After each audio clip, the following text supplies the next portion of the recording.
જય જવાન જય કિસાન। આજે ફરી તમારી સમક્ષ એક વિડીયો મૂકવા માગું છું। વિડીયોના માધ્યમથી ગામના લોકોને આહ્વાન કરવા માગું છું।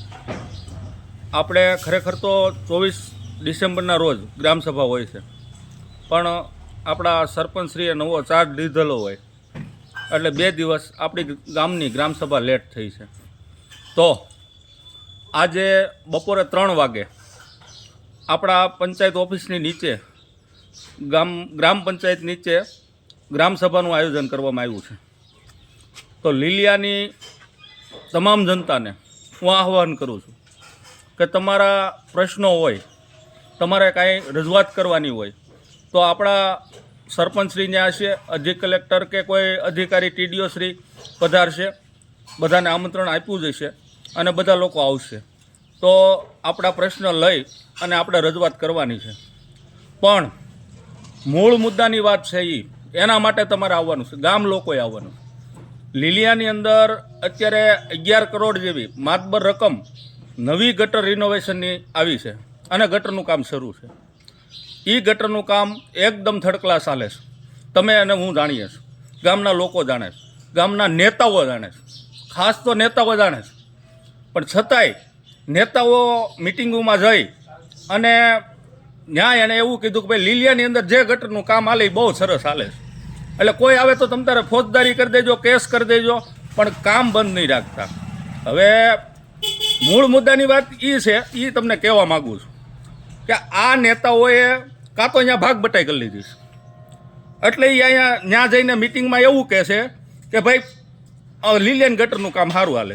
હવે ગામનાને તમે પૂછો એટલે બધા ગામના જ્યાં કામ ચાલુ છે ત્યાં એ લોકો એવું કહે છે કે ભાઈ ગટરનું કામ બેકાર હાલે, તમે અહીંયા આવો, તમે અહીંયા આવો। મને રોજના 20 ફોન આવે છે, 2 વાર તો હું બંધ કરાવી ગયો છું। અને ખરેખર કુંડીની અંદર કંઈ પ્લાસ્ટર નથી મારતા, પાણીની અંદર ઈટું ગોઠવે છે, બોલો એવી કુંડી મેં જોઈ અહીંયા ક્યાં શ્યામવાડીની પાછળ સવારમાં જો તો પાણીની અંદર કુંડી બનાવે છે। હવે પાણીની અંદર કંઈ સિમેન્ટ જામે કે જે એવી કંઈ કુંડી થાય ખરી? એટલે આ મેં પોતે જોયેલું છે અને ગામ લોકોએ મને પટેલનગરમાં બોલાવ્યો હતો, ન્યાય ગયો હતો। સામે મૂળદાસ વેલ્ડિંગની પાછળ કામ બંધ કરાવ્યું હતું, રૂપાભાઈ ભરવાડ ગ્રામ પંચાયતના સદસ્ય, એ માણસ સાચો, એણે બંધ કરાવ્યું હતું કે ભાઈ આમાં ચોમાસામાં 4 મહિના પાણી ભર્યું રહે તો આ કુંડી ભરાય તો આનું મેન્ટેનન્સ થાય કેમ? વાત એ સાચી છે કે જે કુંડીની ઉપર પાણી ભરાઈ જાય અને 3 મહિના સુધી પાણી ભરેલું રહે તો એ કુંડી સાફ કેમ કરશે?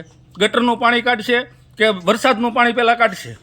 એટલે આવા ખરેખર ગામની અંદર આવી સરસ સરકારશ્રીની યોજના આવી છે। આ વખતે નહીં જાગીએ તો ક્યારેય નહીં, આ વખતે નહીં જાગીએ તો ક્યારેય નહીં। આ હું તમને ચોખ્ખું કહું છું, સરકારે આપણને રિનોવેશનની ગ્રાન્ટ આપી, બીજી વાર હવે રિનોવેશન આવે નહીં। એકવાર મેં ભૂલ કરી હોય ને તો હું પગે લાગું કે ભાઈ મારી ભૂલ થઈ ગઈ તો જવા દે, હાલો વાંધો નહીં ભાઈ, પગે લાગ્યો જવા દો, પણ બીજી વાર એની ભૂલ કરું તો તમે મને મારો, 2 લાફા નાખી દો કે આને 2 લાફા નખાય, હવે ભૂલ ન હોય। એટલે હવે આપણે જો ભૂલ કરીશું, કામ સારું નહીં થવા દે ગટરનું, તો ખરેખર આ ગામની દશા બેધા અને હવે ફરીવાર રિનોવેશનની ગ્રાન્ટ સરકાર આપવાની નથી। એટલે આજે ગામ જાગે અને ગામ આવે, ગટર હાટું આવવું પડશે। આપણા રસ્તા તો જ સારા રહે, આપણો એરિયો તો જ સારો રહે। બાકી આપણે સમજીએ છીએ સાઈનાથપરા, મફતિયાપરા, વેલનાથપરા, ત્યાં ગટરની સ્થિતિ શું છે, અને ત્યાં ભાજપનો ગઢ કહેવાય, બોલો પાછો ભાજપનો ગઢ કહેવાય। ભાજપના ગઢમાં ગટરની દિશા શું છે, ત્યાં 2 વ્હીલ લઈને તમે ન જઈ શકો એવી સ્થિતિ હોય છે। ચોમાસામાં હું જોઉં છું 4-5 વાર। એટલે લોકોને આહ્વાન કરું છું, અને ખાસ હનુમાનપરા, સાઈનાથપરા, મફતિયાપરા, વેલનાથપરા આ વિસ્તારના લોકો તો આવજો જ, અને આ ગટરનું કામ થર્ડ ક્લાસ થયું છે એવું તમે કહેજો। ક્યાં ક્યાં ખરાબ થયું છે એ તમારા એરિયાની તમને ખબર છે, બધાય રજૂઆત કરશો એટલે ચોક્કસ પરિણામ આવશે અને કામ સારું થાય। આપણે મૂળ મુદ્દાની વાત એ છે કે આપણા ગટરનું કામ સારું થાય। અસ્તુ।